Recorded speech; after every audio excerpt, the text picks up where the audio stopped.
Waalaikumsalam warahmatullahi ya.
Bismillahirrahmanirrahim. Assalamualaikum warahmatullahi wabarakatuh.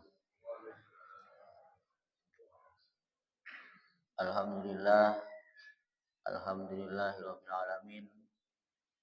Wassalatu wassalamu ala asyrafil anbiya'i wal mursalin wa ala alihi washabihi ajma'in. Asyhadu an la ilaha illallah wa asyhadu anna Muhammadan abduhu wa rasuluh la nabiyya ba'da, amma ba'du. Allahumma shalli wa sallim ala sayyidina Muhammad wa ala ali sayyidina Muhammad. Fa ya ibadallah, ittaqullah haqqa tuqatih wa la tamutunna illa wa antum muslimun. Bersyukur kita kepada Allah Subhanahu wa taala dengan ucapan alhamdulillahirabbil alamin. Pada pagi hari ini insyaallah pagi yang cerah, kita masih diberikan oleh Allah Subhanahu wa taala berbagai kenikmatan berupa nikmat iman, nikmat kesempatan, dan juga nikmat iman dan nikmat Islam. Sehingga kita digerakkan hati kita oleh Allah Subhanahu wa taala untuk senantiasa beribadah, khususnya salat subuh pada pagi hari ini secara berjamaah. Salawat beserta salam marilah kita aturkan kepada junjungan kita Nabi besar Muhammad sallallahu alaihi wasallam, kepada keluarga, sahabat hingga pengikutnya sampai akhir zaman. Baiklah Bapak Ibu sekalian, alhamdulillah pada pagi hari ini kita bisa melanjutkan kembali kajian kita pada kitab Safinatun Najah, khususnya pada bab atau pembahasan fikih ibadah. Bismillahirrahmanirrahim. Qala al-musannifu rahimahullah ta'ala wa nafa'ana bihi wa bi ulumihi fid darin amin.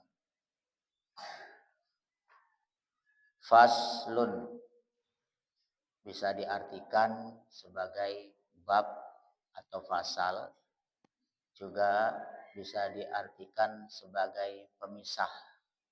Pemisah apa? Pemisah antara kajian yang sebelumnya dengan kajian yang akan kita bahas pada hari ini. Arkanul Islami khamsatun,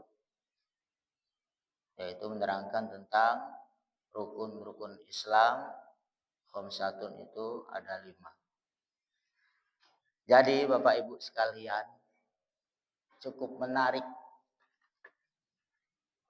Syekh Salim Ibni Samir Al-Hadrami ini membuka bab tentang ibadah itu dimulai dari rukun Islam. Pertanyaannya why? Mengapa? Karena kebanyakan kitab fikih itu langsung ke bab thaharah. Syekh Salim ini membukanya dengan kajian atau pembahasan tentang rukun Islam. Artinya, baik saya di sini maupun Syekh Salim ini, yang pertama niatnya adalah mengingatkan. Rukun Islam ini kalau bahasa kerennya itu basically pemahaman yang paling dasar. Tapi jangan salah, kita tes di akhir zaman ini yang mungkin di KTP-nya tertulis agama Islam. Terkadang kalau kita tes secara spontan atau acak, atau mungkin generasi-generasi kita ini suruh menyebutkan rukun Islam itu, mohon maaf, terkadang tidak hafal. Nah, itu kan miris. Makanya Syekh Salim ini dan khususnya saya di sini itu kita sama-sama mengingatkan kembali. Saya yakin sudah pada hafal, tapi tidak salah apabila hal ini terus mengulang untuk diingat-ingat kembali supaya terpatri di diri kita, khususnya juga nanti tertular ke anak cucu kita, semacam itu. Makanya itu Syekh Salim ini penting membahas tentang pengetahuan tentang rukun Islam. Yang pertama adalah syahadatu alla ilaha illallah wa anna Muhammadar Rasulullah, yaitu bersaksi bahwasanya tiada Tuhan yang patut disembah illallah kecuali Allah Subhanahu wa taala. Artinya apa? Artinya menafikan sesembahan selain Allah Subhanahu wa taala atau meniadakan sesembahan selain Allah Subhanahu wa taala. Yang mana mungkin kita ketahui yang diakui oleh orang non-muslim, mungkin ada yang menyembah matahari, menyembah Yesus, dan juga mungkin ada yang menyembah pepohonan, menyembah gunung, dan sebagainya. Nah, kesaksian inilah, syahadat inilah menjadi kesaksian kita di mata Allah Subhanahu wa taala, dan syahadat ini tidak cukup hanya diucapkan di dalam hati atau terpatri dalam hati, tetapi harus diucapkan. Karena syahadat ini kalau dalam sholat itu termasuk dalam tasyahud. Dan tasyahud itu termasuk daripada syarat sahnya sholat. Kemudian, dan syahadat ini juga termasuk rukun qauli dalam sholat, artinya sesuatu yang harus dilafadzkan atau diucapkan. Beruntung kita masih diberikan oleh Allah ini tiap hari mengerjakan sholat. Kalau orang kafir selain Islam, hukumnya wajib disegerakan untuk bersyahadat. Tetapi kalau orang Islam beruntungnya itu memperbaharuinya ketika dia sholat, khususnya di dalam tasyahud.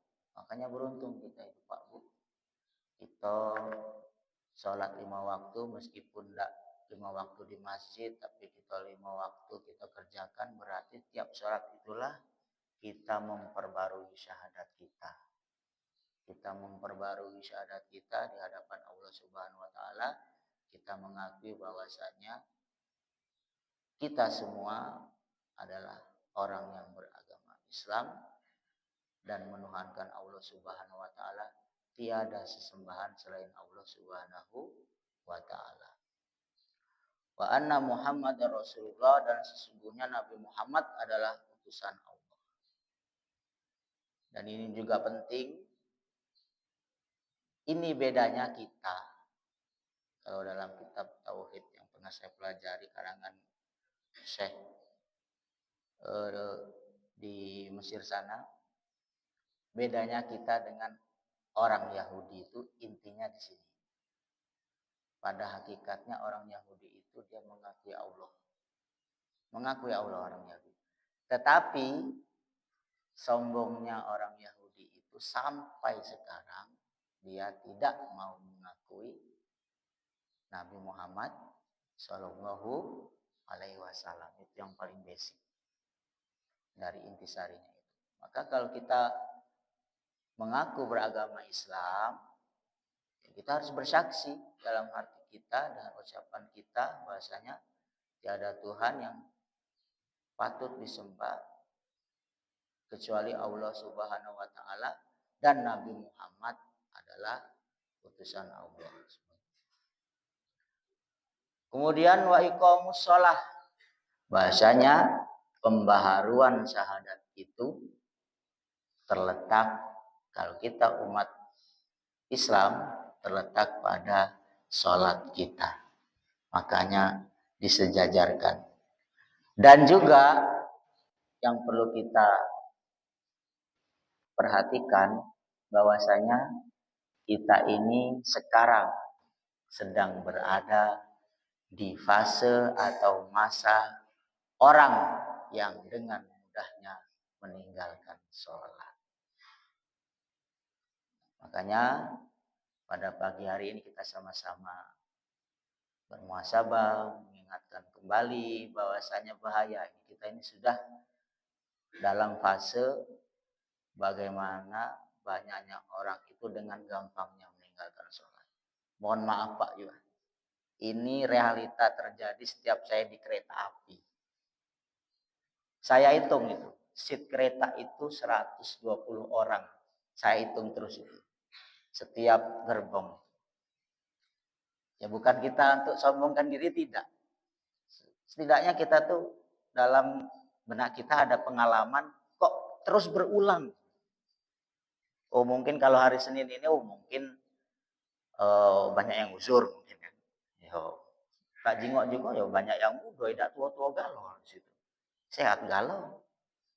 Ajak makan minum di kereta tahu-tahu berarti sehat. Kecuali kalau dia menggigil nian berarti sakit. Setiap datang waktu zuhur itu yang taruhlah saya berhusnuzon dulu. Kalau yang dia jurusan Muarainim, jurusan Lahat, dia masih sempat untuk sholat zuhurnya di tempat. Tapi kalau yang paling banget udah terlalu mepet. Dan terlalu mirisnya lagi itu yang sholat, baik yang di tempat sholat di kereta dengan yang sholat sambil duduk kan boleh. Itu bisa dihitung dengan tangan. Artinya apa? Ya inilah sekarang. Begitu mudahnya orang meninggalkan sholat. Meskipun bepergian jauh, kita tetap wajib sholat. Meskipun ada rukhsah, nanti ada juga jamak, ada juga sholat qashar. Tapi ya perlu ada bentuk sholatnya. Tidak mungkin dia sholat duduk, baik sambil mengingat Allah udah kate gerakannya. Mungkin lah ma'rifatullah mungkin. Tapi ya jarang pula. Ya. Tapi kalau sholat yang dicontohkan Nabi Muhammad ya dicontohkan dengan gerakan. Nah itu Bapak Ibu sekalian, kita mengingat kembali hadis Rasulullah, al-ahdu alladzi bainana wa bainahum as-shalah faman tarakaha faqad kafar. Perjanjian antara kita dengan orang non-muslim itu sebenarnya terletak pada sholatnya, atau perbedaannya itu terletak pada sholat. Barang siapa meninggalkan sholat faqad kafar, maka hukumnya kafir. Waduh, kok ngerinya Ustaz? Tunggu dulu. Dalam fikih itu orang yang meninggalkan sholat itu dibagi menjadi dua. Kalau yang meninggalkan sholat itu dia dalam artian tidak meyakini atau menafikan kewajiban sholat, sholat itu mungkin maaf tidak wajib sholat itu. Nah, dia langsung kena hadis ini, takut kafaro, langsung kafir.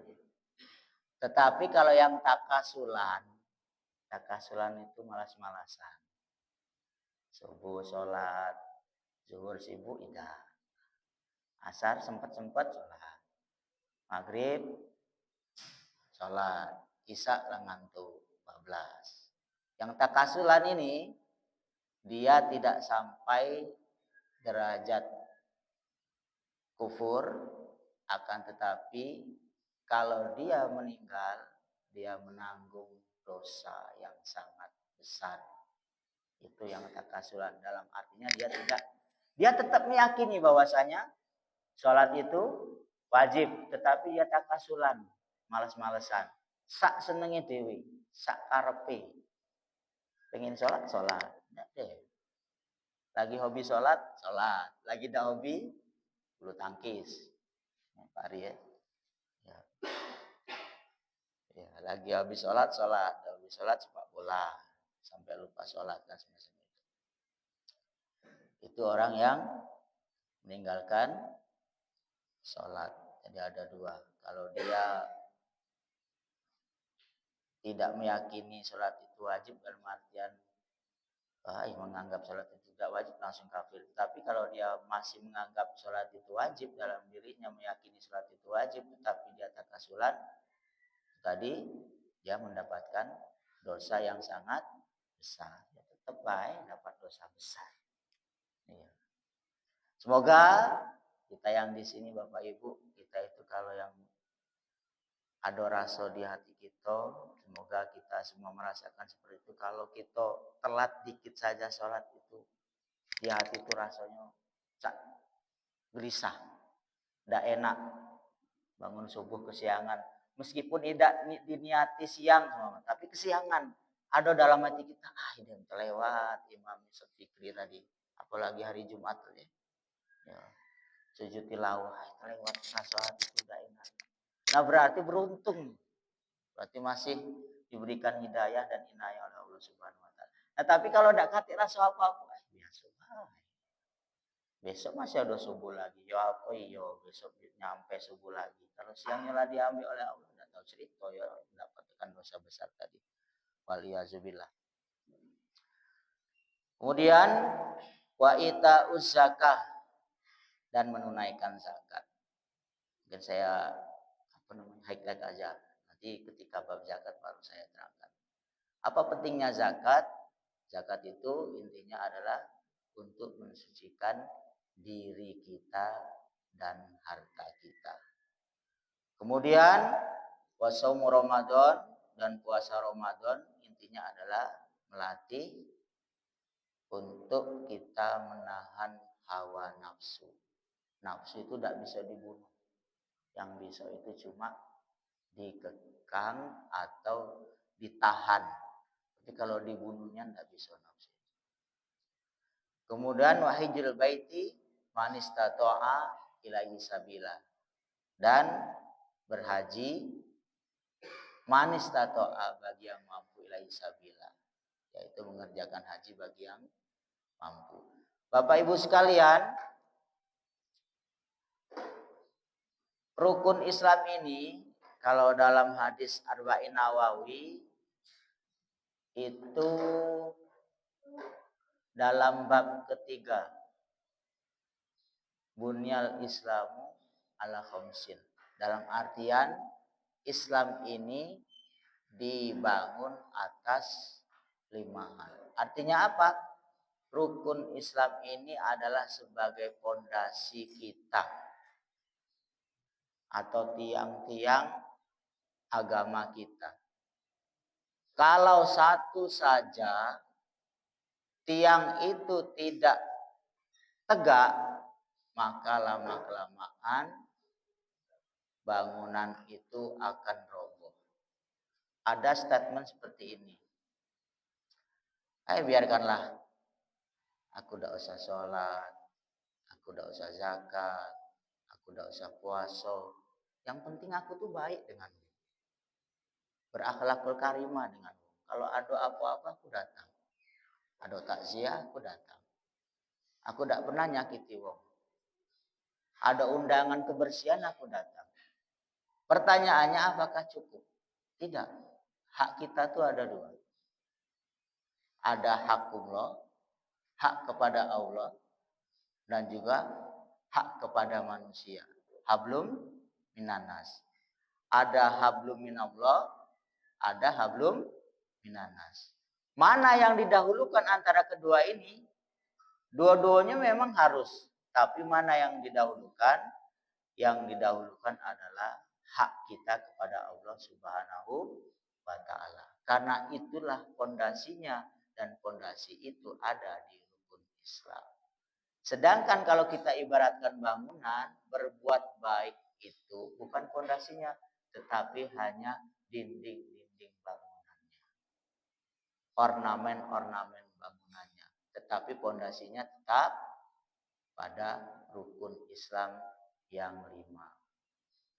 Ya, semoga kita semua minimalah kita bisa memperbarui syahadat kita, mendirikan sholat, menunaikan zakat, dan juga puasa Ramadan, meskipun kita belum bisa daftar haji. Tapi syukur-syukur kita sama-sama berdoa di sini, semoga jamaah yang ada di masjid ini seluruhnya bisa untuk mengerjakan ibadah haji. Amin amin ya robbal alamin. Kita juga mendoakan keluarga kita yang sekarang masih di Mekah menunaikan ibadah haji, menjadikan mereka haji yang mabrur, diberikan kelancaran dalam ibadah, dan juga diberikan keselamatan kembali ke tanah suci.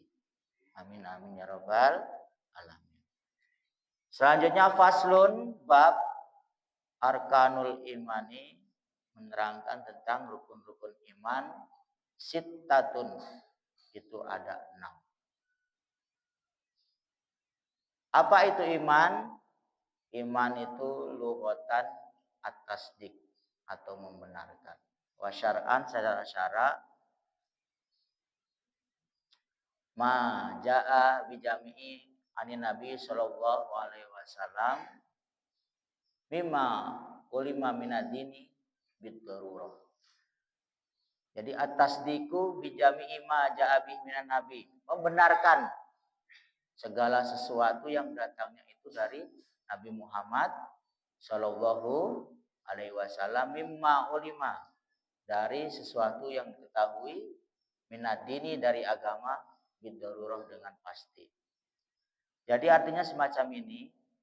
Maksudnya darurah di situ ialah sebagai contoh mudahnya seperti ini. Kalau kita ini kan, kalau orang muslim dan beriman itu meyakini bahwasanya sholat itu wajib, itu bid-darurah. Pasti tahu apa hukum sholat wajib, apa hukum zakat wajib. Tetapi barang siapa yang sampai tidak meyakini, tidak membenarkan bahwasanya sholat dan zakat itu wajib, maka dia kalau dalam pengertian syarat tadi dia termasuk orang-orang yang tidak beriman. Itu maksudnya mimma ulima minadini bitururah. Kalau kita meyakini sholat itu wajib, zakat itu wajib mudahnya, maka kita termasuk orang-orang yang beriman. Yang pertama, antuk minabillah. Kita beriman kepada Allah Subhanahu wa taala. Wa malaikatihi, dan malaikat-malaikat Allah. Baik yang disebutkan namanya di dalam Al-Qur'an maupun Al-Hadis, maupun yang tidak disebutkan namanya tapi disebutkan tugas-tugasnya di dalam Al-Qur'an maupun Al-Hadis. Contohnya, siapa nama malaikat yang disebutkan dalam Al-Qur'an dan Al-Hadis? Contohnya seperti malaikat Jibril. Ya. Kalau disebutkan namanya, tidak disebutkan tugasnya, kita juga harus wajib meyakini. Ada juga yang tidak disebutkan dalam Al-Quran maupun Al-Hadis. Contohnya seperti malaikat Israel. Nah, tugasnya tahu kita. Tugas malaikat Israel adalah mencabut nyawa. Bakal ketemu galau kita tuh Pak. Iya, tinggal berurutan baik. Siapa yang duluan? Bapak Ibu duluan, apa aku belakangan? Atau dibalik, aku belakangan, Bapak Ibu duluan. Sama baik. Artinya meskipun tidak disebutkan dalam Al-Quran maupun Al-Hadis, tetapi tugasnya kita tahu, meyakini, maka itu juga wajib untuk kita yakini. Wa kutubihi, dan kitab-kitab Allah.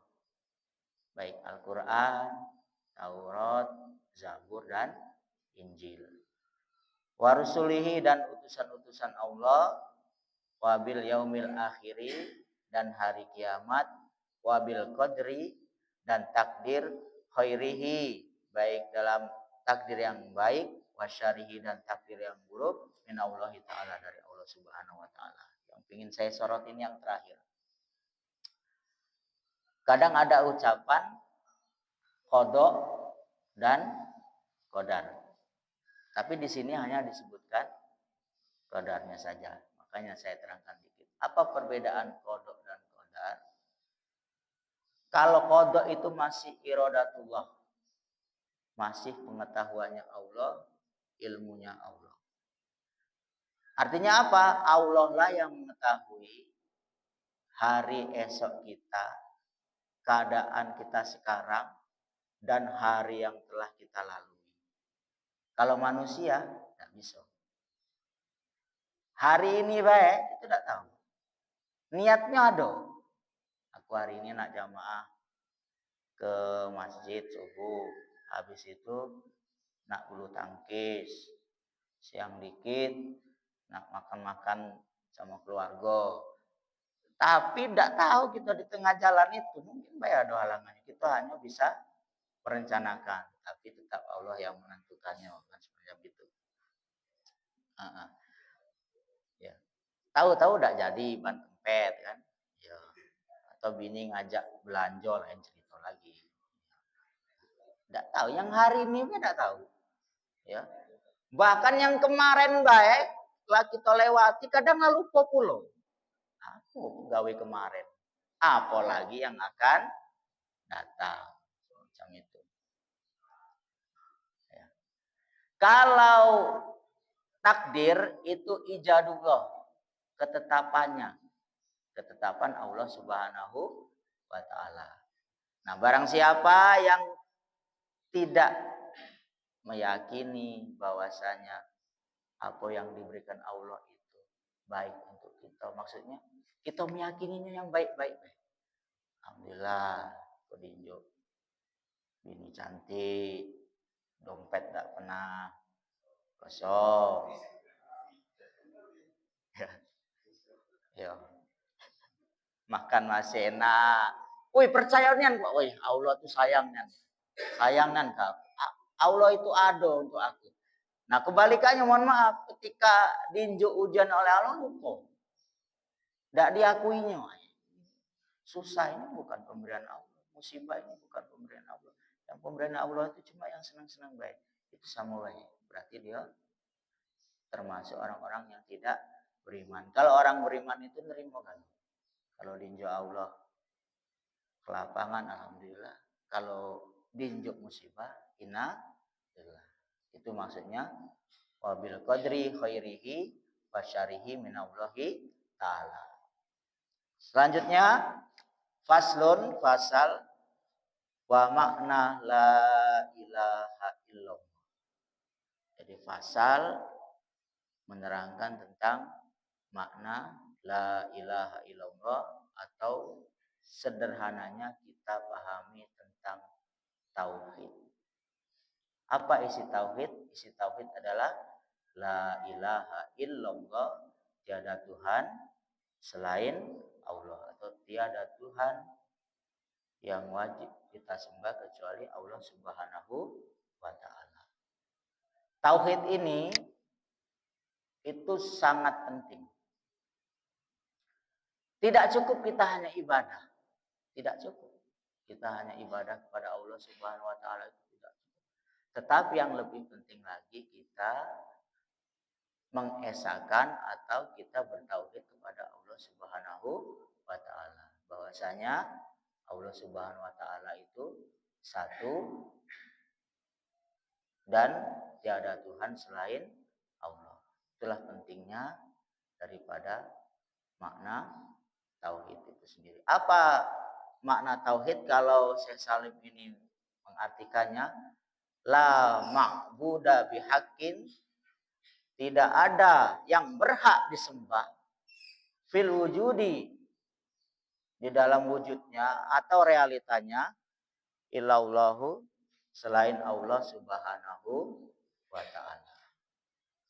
Rasulullah sallallahu alaihi wasallam pernah bersabda dalam hadis riwayat Imam Tirmizi bahwasanya afdalu zikri la ilaha illallah wa afdalu doa alhamdulillah.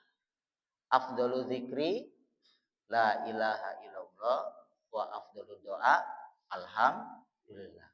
Sebaik-baiknya zikir adalah kalimat la ilaha illallah, dan sebaik-baiknya doa adalah alhamdulillah.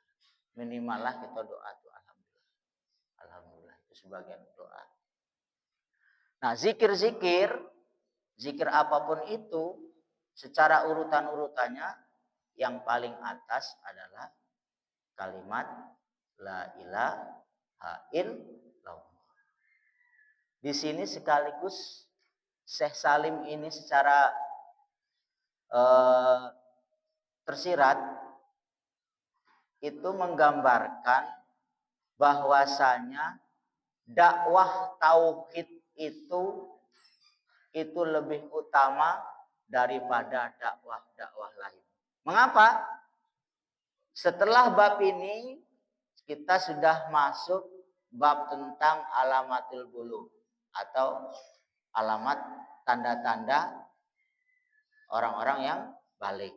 Tetapi Syekh Salim sebelum masuk bab fikihnya masih mencantumkan bab namanya tauhid. Artinya apa?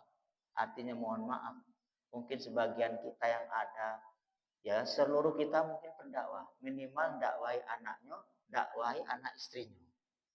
Itu yang paling utama disampaikan dulu sebelum masuk bab-bab lainnya, yaitu masuk tentang pembahasan atau mengajak kepada tauhid atau keesaan Allah Subhanahu wa taala di ketika dakwahnya sebelum masuk bab lain. Jadi bagusnya kalau kita sebagai pendakwah itu sebelum kita nerangkan lebih jauh, kita awali dengan pembahasan tentang tauhid. Sekalian kita mengingatkan bahwasanya Rasulullah itu pernah mengutus Mu'adz bin Jabal ke kota Yaman untuk dakwah. Pada waktu itu di kota Yaman itu banyak ahlul kitab, Yahudian atau Nasronian, orang-orang Yahudi dan orang Nasrani. Apa tugas utama Mu'adz bin Jabal yang dipesankan oleh Rasul? Yaitu menyampaikan risalah tauhid sebelum menyampaikan risalah-risalah lainnya. Kalimat la ilaha illallah juga sebagai tiket kita untuk bisa masuk surganya Allah.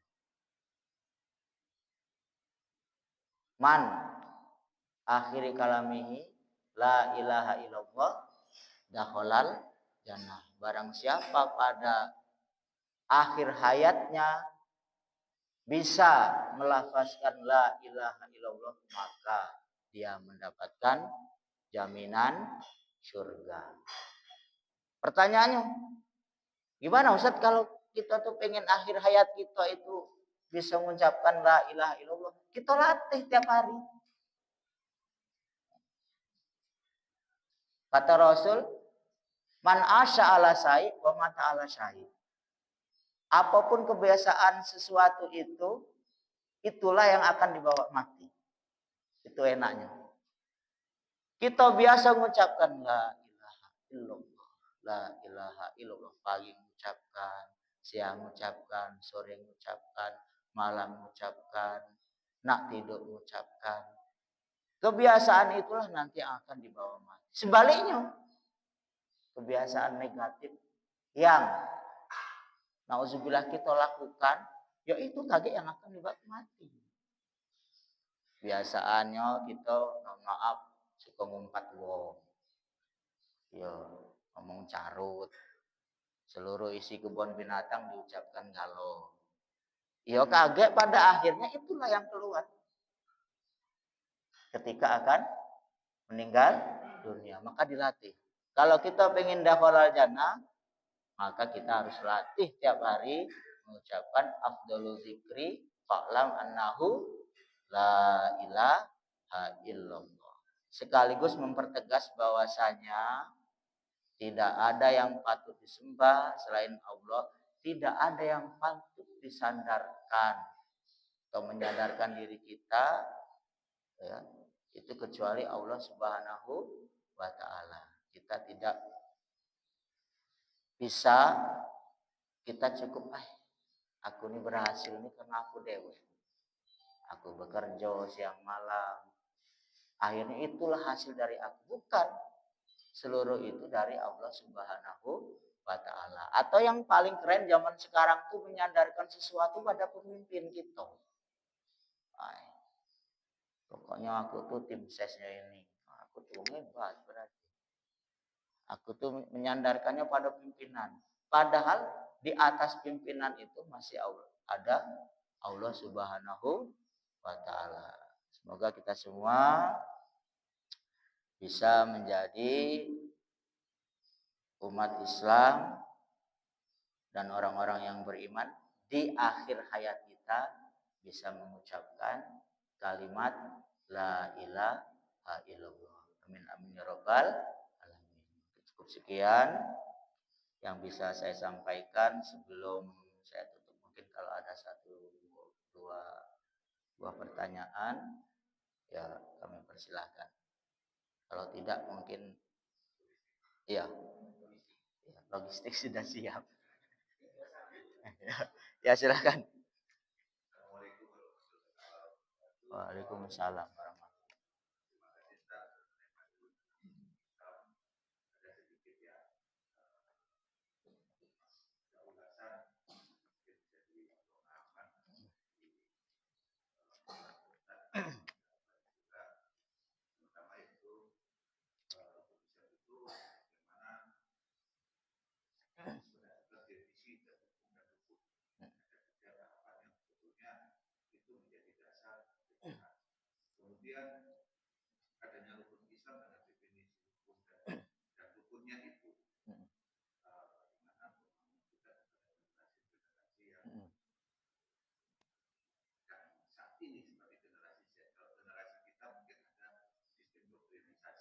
Ya. Generasi selanjutnya ini adalah generasi Z yang berpikirannya ke teknologi yang nggak jelas. Ya. Saya kira teknologi yang jelas karena memang teknologi adalah hal-hal media yang menurut mereka bergerak dengan logis. Nah, mungkin menurut saya untuk pemahaman hukum Islam sebagai kitab saya satu itu ada beberapa pokok penting itu pertama ada tiga sebetulnya. Kalau ada pandangan mengapa penjelasan itu pertama adalah penyadaran. Sadar. Jadi definisi itu adalah sadar. Bagaimana kita sadar di sebuah pengetahuan, sadar di sadar itu sendiri. Kemudian di kesyukuran tersebut. Nah, kesyukuran itu bagaimana dalam pemahaman hukum Islam itu sendiri. Ketiga yaitu adalah kesabaran. Nah, mohon arahan dan bimbingannya Ustaz tentang pandangan tadi definisi hukum dan hukumnya tadi dari jelasan definisi tapi mungkin menolongnya ke generasi Ya. mungkin kurang dan lebihnya. Ya. Assalamualaikum warahmatullahi wabarakatuh. Waalaikumsalam warahmatullahi wabarakatuh. Mungkin kalau menurut saya itu sudah pertanyaan sekaligus jawaban. Tapi yang mungkin yang ingin saya sorot di sini adalah ke generasi Alpha. Ada lagi Pak sudah generasi Z, yaitu generasi Alpha. Nah, kalau zaman saya ini generasi milenium. Ya, bawahnya lagi berarti generasi all. Generasi tua.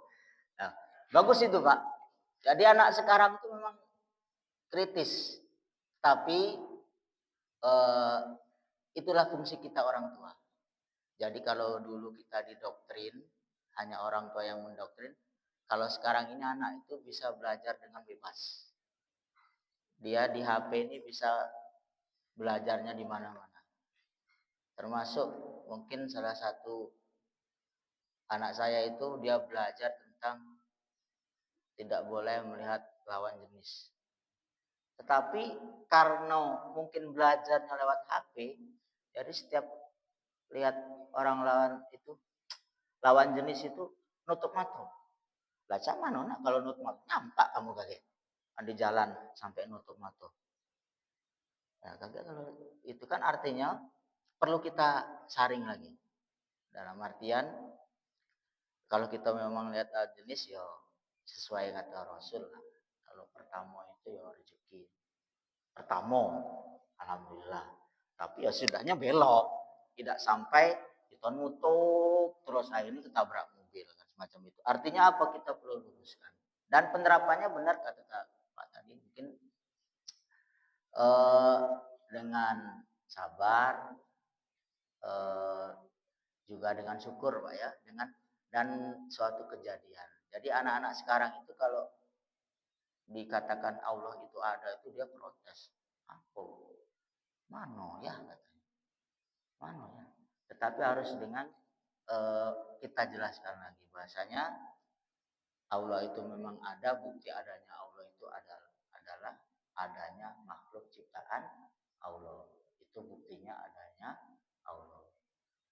Kamu punya orang tua, itu buktinya adanya Allah. Ada semacam alam yang indah, itu juga bukti adanya Allah. Jadi mungkin makanya saya salim ini Pak, kita mungkin sama-sama lah Pak. Masukan Bapak tadi juga bagus untuk kita semua. Itulah pentingnya kita selalu diingatkan dengan rukun Islam ini khususnya untuk generasi-generasi kita yang akan datang. Kenapa? Karena sekarang ini arah-arah ke hal-hal yang melenceng dari syariat itu sangat mudah.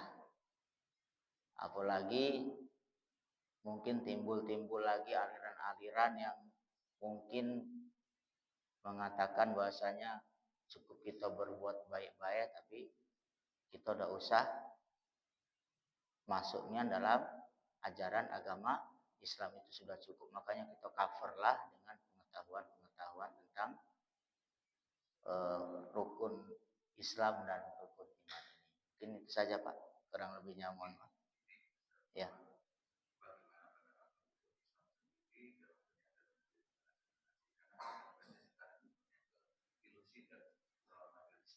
Oh ya. Nah, jadi bentuk penyadaran seperti tentunya syahadat itu kan ada beberapa penyadaran diri. Bagaimana bentuk penyadaran diri? Nah, ilusi juga berdasarkan dari apa imajinasi mereka seperti melihat media sosial apa. Nah, disinilah peran bagaimana untuk Islam itu masuk ke lini itu. Bukan kita yang menggerakkan di HP-nya itu tidak. Bagi kita sebagai generasi yang lebih duluan, bagaimana beberapa pemahaman seperti itu bisa masuk dengan penyadarannya. Oh ya, mungkin sudah saya paham. Mungkin yang pertama mungkin zaman sekarang masih tetap Pak kita doktrin. Itu pasti karena ke media sosial ini karena bercabang-cabang kita harus apa yang kita ketahui mungkin dari kitab apa dari guru-guru kita tetap kita doktrinkan, tetapi kalau anak zaman sekarang itu lebih cenderung ke pengalaman apa yang dilihat. Kalau bahasa sekarang ini kurikulum deep learning. Nah, jadi bukan hanya dikasih materi habis itu gurunya ngenjuk soal keluar tidak, tetapi deep learning itu pengalaman yang mereka anggap bisa masuk akal dan itu diterapkan oleh mereka. Contohnya mungkin kalau deep learning kita ini Pak, kalau kita ngajar rukun Islam, kita berangkat sholat. Itu deep learningnya. Oh ternyata ayah aku nih, dia tidak pemarah ke aku, dia sayang ke aku. Ini salah satu faktornya dia sering sholat. Dia tidak pelit. Ini mungkin salah satu faktornya ayahku tuh bawa aku bayar zakat. Nah itulah mungkin salah satu penerapannya. Yang pertama tetap Pak, kalau menurut saya pribadi itu tetap doktrin tetap dan juga itu deep learning tadi. Jadi kita juga selain mengajarkan juga harus memberi contoh supaya mereka itu melihat dan merasakan oh inilah ternyata rukun Islam itu yang sebenarnya. Ribun? Ya.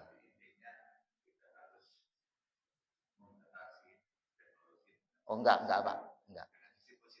Iya, tidak. Teknologi itu apapun bentuknya teknologi adalah doktrin yang masuk. Ya. Dan ada doktrin kita iya. Nah, kalau bahasa kerennya itu satu Pak. Seluruh pekerjaan bisa digantikan oleh teknologi, tetapi satu yang tidak bisa digantikan adalah seorang guru. Ya. Ya. Guru yang tidak bisa digantikan.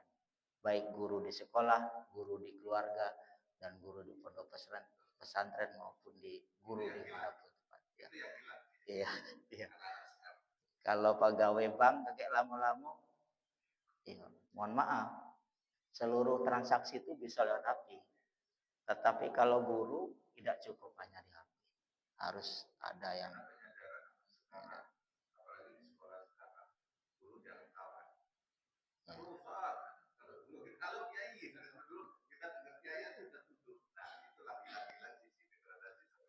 ya, itu namanya dekadensi moral. Baru baca tadi pagi.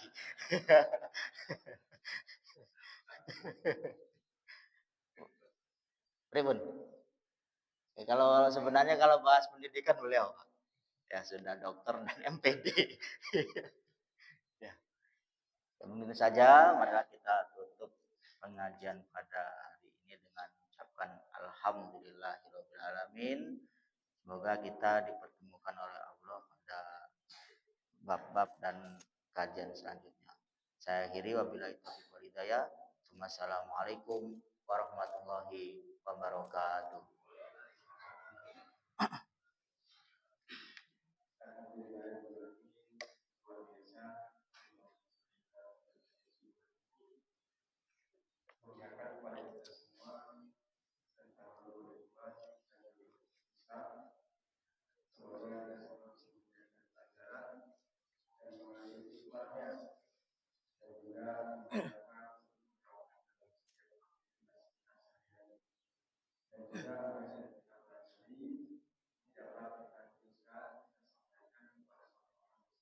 Amin.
Subhanakallah.